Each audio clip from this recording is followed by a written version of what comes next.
পরিচয় করিয়ে দিব।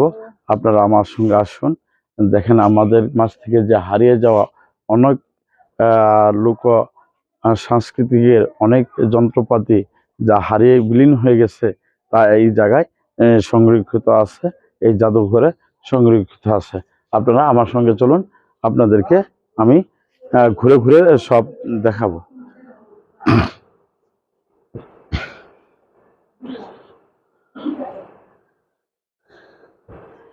এই যে এখানে দেখেন, এ হচ্ছে মাছ ধরা পলো। আমরা যা আমাদের আঞ্চলিক ভাষায় পলো বলতাম, এই মাছ ধরা পলোটি এই জায়গায় সংরক্ষিত রাখা আছে। হয়তো এক সময় এই মাছ ধরা পলোটি বিলীন হয়ে যাবে, এখনো রয়েছে, কিন্তু এক সময় হয়তো থাকবে না। সেই পলোটি এই জাদুঘরে সংরক্ষিত আছে। ওই মাছ ধরা দারকি, আমরা বলি দারকি, অনেকে বলে ভার, অনেকে বলে অনেক নামে পরিচিত। আপনাদের এলাকায় কি নামে পরিচিত জানি না। এই এই জাদুঘরটিতে সংরক্ষিত আছে। এখানে দেখেন মাটির অনেকগুলি হাঁড়ি, কলসি বা ভাতের রান্না করার জন্য পাতিল সংরক্ষিত আছে। আমাদের ছেলেমেয়েরা যে ব্যাং, মাটির ব্যাং আমরা ব্যবহার করতাম, সেই ব্যাংটিও এখানে সংরক্ষিত আছে। ট্যাপা বাইর, এই যে এই দারকিটি আমরা ট্যাপা বাইর বলতাম। এই যে এই দারকিটি, এই দারকিটি এই জায়গায় সংরক্ষিত আছে। আপনারা দেখেন, অনেকে এলাকায় কি নামে পরিচিত জানি না। এটি আমাদের অঞ্চলে ট্যাপা বাইর নামে পরিচিত। এই যে মাছ ধরা খালই আমরা বলতাম, এই যে ওইটি হচ্ছে মাছ ধরা খালই। ওই যে ছোট, ভালো করে একটু দেখাও, ওই ছোট মাছ ধরা খালই। আমরা গ্রামের প্রবাদ বাক্য বলতাম, মাছ ধরা যেমন তেমন, খালই ধরা সই। যদি মাছ আপনি যতই ধরেন, যদি খালই ধরা ভালো না হয়, তাহলে কিন্তু মাছটি থাকবে না। সেই খালইটি এই জায়গায় সংরক্ষিত আছে। এই যে লোকসঙ্গীতের এককালে আমাদের হারিয়ে যাওয়া মাছ, আমাদের মাঝখান থেকে হারিয়ে যাওয়া, এইটি হলো হারিকেন। আমরা আমাদের আঞ্চলিক ভাষা হারিকেন বলতাম, আপনাদের এলাকায় কি বলেন জানি না। আর এই জিনিসটি দেখেন বন্ধুরা, এই জিনিসটি চিনেন কিনা। আমরা আগে যে লোকসঙ্গীত অনুষ্ঠান হতো, সেই অনুষ্ঠানে ব্যবহার করতাম আমরা হেজাক, যে কেরোসিন দিয়ে হাওয়া দিলে এখানে একটি সাদা বাল্ব থাকতো, ওখানে আগুন দিলেই সাদা আলো বের হতো। এর নাম ছিল হেজাক। এই হেজাকটি এখন বিলুপ্তি হয়ে গেছে বিদ্যুৎ আসার ফলে। এই হেজাকটি এখন আর নেই। আর এখানে সংরক্ষিত আছে একটি মাটির চুলা, যা আমাদের গ্রামে এখনো ব্যবহৃত হয়। মাটির চুলা আমরা গ্রামে ব্যবহার করি, মাটির চুলা। এই মাটির চুলাটি এখানে সংরক্ষিত আছে। এই যে এই জিনিসটা যে আছে, এটিকে আপনারা কি বলেন? এর উপরে আমরা একসময় কেরোসিনের কুপি, দোয়াত এগুলি রেখে আমরা ঘরে আলোকিত করত আমাদের ঘরে। আর এ হচ্ছে খড়ম, এখন আর নেই। আমাদের দাদা বা দাদার আগের বয়সে যারা ছিলেন, তারা এই খড়মটি ব্যবহার করত। এই খড়ম আর এখন দেখা যায় না। এই হচ্ছে সেই একতারা, বাউল আমার একতারাটি কই, সেই একতারা এখানে সংরক্ষিত আছে। একটি অনেক বড় মহিষের শিং সহ এখানে সংরক্ষণ করা হয়েছে। পালতোলা নৌকা এখানে সংরক্ষণ করা আছে, যা এখন আমাদের বিলুপ্তির পথে। এখানে অনেকগুলি মাটির হাড়ি, মাটির কলসি, যে মাটির মটকা বলতাম আমরা, ওই মাটির মটকাতে ধান বীজ, গম বীজ, সরিষা বীজ আমরা সংরক্ষণ করে রাখতাম। আর এখন তো অনেক প্রকারের যন্ত্রপাতি বের হয়েছে যে সংরক্ষণ করার জন্য। আগে কিন্তু আমরা, আমাদের মা চাচিরা এবং খালারা এই মাটির মটকাতে বীজ সংরক্ষণ রাখতেন। এখানে আরেকটি জিনিস আপনাদেরকে ভালো করে দেখাই, এই হচ্ছে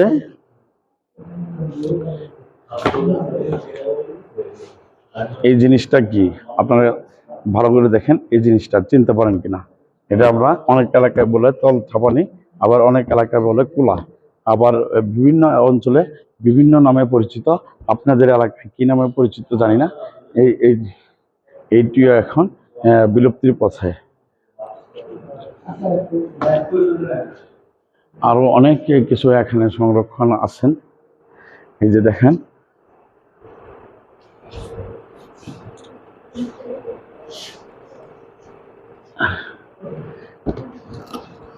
আগের দিনে কৃষকরা এইভাবে মাথায় দিয়ে কৃষি কাজ করতেন, যাতে করে রৌদ্র তার শরীরে না লাগে। এইভাবে মাথালটি সে কাজ করার সময়, মাঠে ঘাটে কাজ করার সময় ব্যবহার করতেন। এই মাথাল কিন্তু এখন আর পাওয়া যায় না।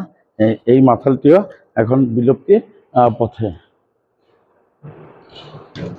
আপনারা আমার সঙ্গে আসুন।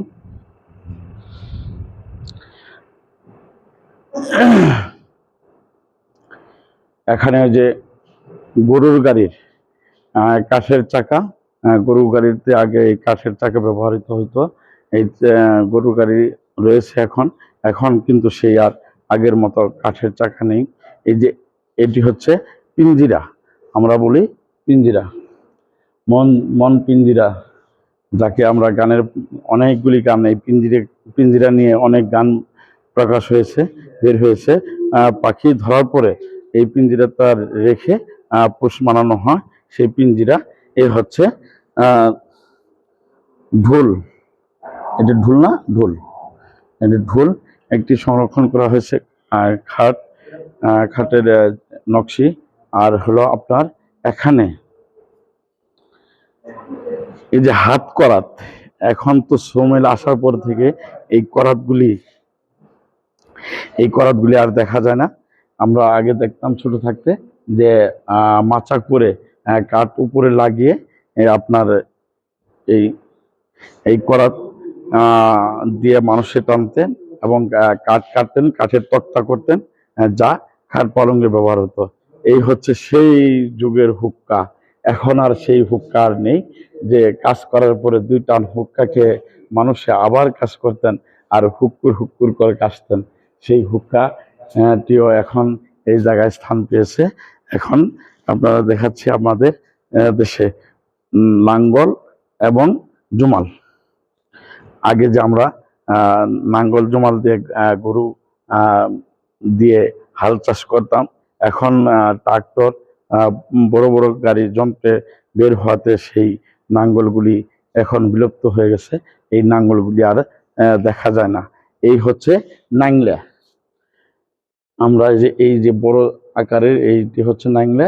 এই একসময় আমাদের বাপ চাচারা গল্প করতেন যে ধান খেতে নাংলে দিত, আউশ ধান, আমন ধান, এই ধান ক্ষেতগুলিতে নাংলে টানতো। সেই নাংলে এখনো এখানে সংরক্ষিত আছে। এখানে দেখেন একটি যন্ত্র, এই যন্ত্রটির নাম কি, আপনাদের এলাকায় কি বলে আমি জানি না। আমাদের এলাকায় বলে চালুন, চালুন বলে না, চালুন। এখানে ধান বা গম বা সরিষা অনেক কিছু তুলে তারপরে এইভাবে চাললেই ময়লাগুলি নিচ দিয়ে পড়ে যায় এবং যে শস্যটি চালতেছে সেই শস্যটি এখানে থেকে যেত। আপনারা দেখেন আরো অনেক কিছু এখানে সংরক্ষিত আছে, যা আমি নিজেও চিনি না অনেক। এ হচ্ছে ঝাঁকা, যে মাল টানার জন্য এই ঝাঁকাগুলি আমরা একসময় ব্যবহার করতাম। এই বেতের ঝাঁকাগুলি ব্যবহার করতাম। এখন তো শস্য টানার জন্য অনেক ছালা বা যন্ত্রপাতি বের হয়েছে, কিন্তু আগে তো এরকম ছিল না। এই ঝাঁকা দিয়ে আমরা শস্য নেওয়া আসা করতাম। এখানে রয়েছে হুসা। এই হুসাটি এখন প্রায় বিলুপ্তির পথে, সচরাচর দেখা যায় না এই হুসাটিকে। এক সময় প্রতিটি বাড়িতে, প্রতিটি ঘরে এই হুসা থাকতো। হুসাটি দিয়ে বাড়ির ময়লা বা অনেক জিনিসপত্র আনা নেওয়া করা যেত। এই কুলিয়ে যে হাত পাখা আছে, মাতাল আছে, অনেক যন্ত্রপাতি আছে, যা আমাদের এখন বিলুপ্তির পথে। আমাদের শিশু কিশোররা এই যন্ত্রপাতিগুলি, এই জিনিসগুলি হয়তো কখনো দেখো না। তাজবির দেখছো এগুলি? হ্যাঁ, তুমি দেখছো কখনো? কোনোদিনও দেখো নাই? হ্যাঁ, এই প্রথম দেখতেছো? এর আগে দেখো নাই? এইগুলির নাম কি বলতে পারো? হ্যাঁ, বলতে পারো না? এই তোমরা বলতে পারো? এগুলি হ্যাঁ দেখছো? এদিকে আসো, তুমি তুমি বাবা এদিকে আসো। এগুলি কি দেখছো আগে বাবা? হ্যাঁ, এগুলির নাম জানো? জীবন প্রথম দেখলা? এইটি নাম হলো হুচা। আমরা হুচা বলতাম। আর অন্যান্য অঞ্চলে অন্যান্য ভাষা বললে, কিন্তু আমাদের অঞ্চলে তুমি আসো, আসো বাবা আসো। তুমি দেখছো এগুলি? হ্যাঁ, এই প্রথম দেখলা জাদুঘরে এসে? এই যে দেখেন এই যন্ত্রগুলি, এইগুলি আমাদের আজকের প্রজন্মে যারা শিশু আছেন, একদিনকে এই দেশের ভবিষ্যৎ হবেন, তারা এই যন্ত্রগুলি তারা দেখে নাই, তারা চিনে না। তাদের সাথে এই জাদুঘরে আসলে তারা এই জিনিসগুলি দেখবে এবং পরিচিত হবে, তোমরা বুঝতে পারবে, তাই না? এগুলি হলো আগে মাল টানা নেওয়া করার জন্য ঝাঁকি বলতাম, কাঠা বলতাম, কেউ ডালা বলতো, কেউ তোমার যে হুসা বলতো, অনেকেই বলতো যে ডালি বলতো, কথা বুঝছো? এইগুলি দিয়ে জিনিসপত্র আনা নেওয়া করা হতো। এই গুলটার নাম হচ্ছে, তোমাকে আমি দেখাই, আসো। এই গুলটার নাম হচ্ছে মাতাল। এই যে এখানে আছে, দেখো, এই হচ্ছে মাথাল। এই তোমাকে দিয়ে দিচ্ছি মাথাল। হ্যাঁ, এটা দিয়ে কি করতে জানো? হ্যাঁ, এই মাথায় দিয়ে মাঠে কাজ করতো, যাতে করে রোদ না লাগে, বুঝতে পারছো? হ্যাঁ, এই জন্য করে এই যে এভাবে রশি দিয়ে রাখতো। হ্যাঁ, রশি দিয়ে থাকলে তো আর এটা পড়বে না, ঠিক আছে? এইভাবে কাজ করতো। এখন তো তোমরা দেখো নাই, এগুলি দেখো জাদুঘরে এসে। তোমরা অনেক কিছু দেখতে পারবে, অনেক কিছু জানতে পারবে, অনেক কিছু শিখতে পারবে। এখানে এই জাদুঘরটিতে অনেক কিছু আছে যা আমাদের এই প্রজন্মের শিশুদের দেখার এবং শিখার। অনেক যন্ত্রপাতি বিলুপ্ত হওয়া, সেগুলো রাখা আছে। সকলে ভালো থাকবেন, সুস্থ থাকবেন, আমার চ্যানেলের সাথে থাকবেন। আর আজকের মতো এখানে বিদায় নিচ্ছি। আসসালামু আলাইকুম ওয়া রাহমাতুল্লাহি ওয়া বারাকাতুহু।